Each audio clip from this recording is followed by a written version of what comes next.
You don't need a better plan. You need a better operator. Because your plan is fine. Your calendar is fine. Your app is fine.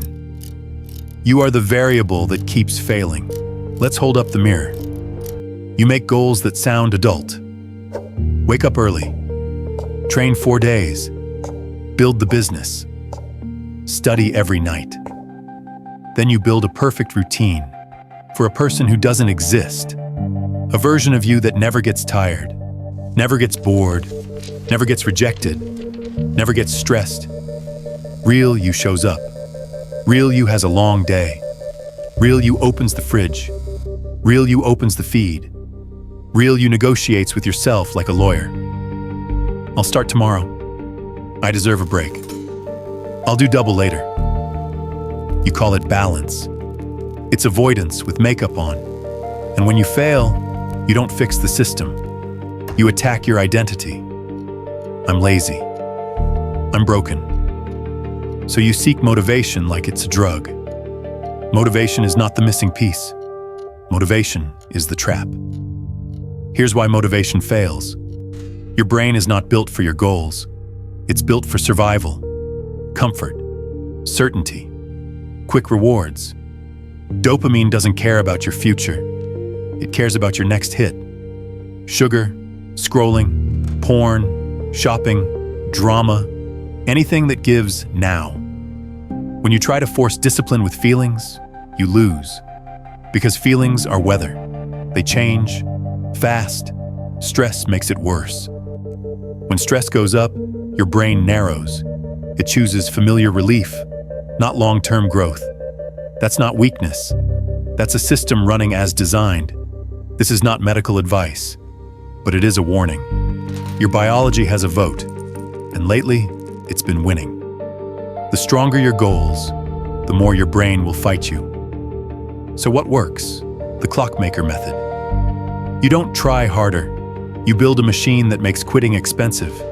3 parts: rule, environment, tracking. First, rule. A rule is not a wish. A rule is a line you do not cross. Pick one outcome and one behavior. Example, I write 200 words daily. Not, I write for an hour. Time lies. Output tells the truth. Now set your minimum standard. Small, specific, non-negotiable. Something you can do on your worst day. Because your worst day is the real test. Make it stupidly easy. 2 push-ups, 5 minutes walking, 1 page reading, 2 minutes planning. Why so small? Because consistency is the real strength. Your minimum is supposed to feel insulting. That's why it works. Second, environment. Your willpower is not a fortress. It's a candle in wind. So stop standing in storms. Do this step by step. Remove the trigger. Put the distraction in another room. Not another tab. Another room. Add friction. Log out. Delete shortcuts. Use a long password you don't remember. Reduce choice. Set 1 workstation. 1 task list. 1 timer. Prime the action. Before bed, set the gear. Shoes at the door.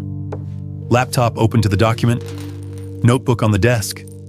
Block the escape. If you need your phone for music, use a speaker. If you need it for notes, use paper. If your environment stays the same, your behavior stays the same. Because your brain follows the path of least resistance. Self-control is not a trait. It's interior design. Third, tracking. You don't rise to the level of your goals.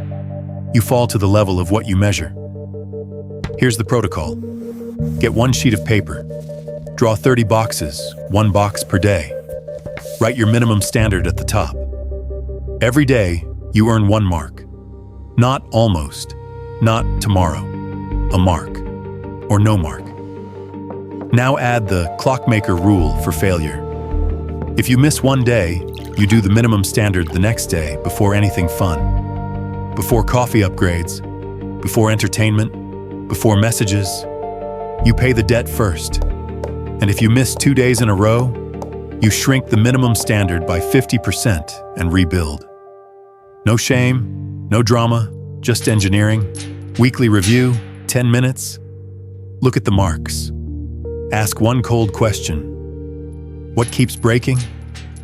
Then adjust the environment, not your self-esteem. If you need inspiration to start, you already lost. Now the cost.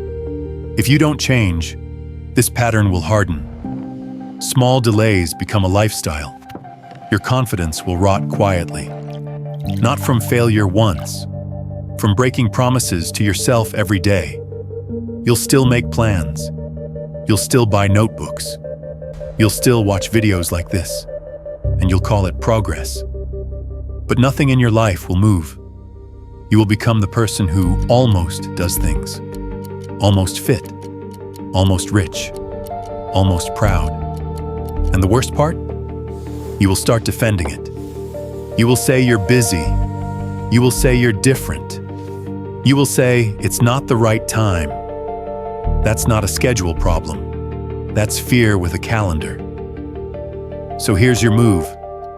Comment done if you're ready to run the machine. Then tell me your minimum standard. One sentence. So small you can't argue with it. Build the operator, not the fantasy. The future you want is boring. It's built by daily proof.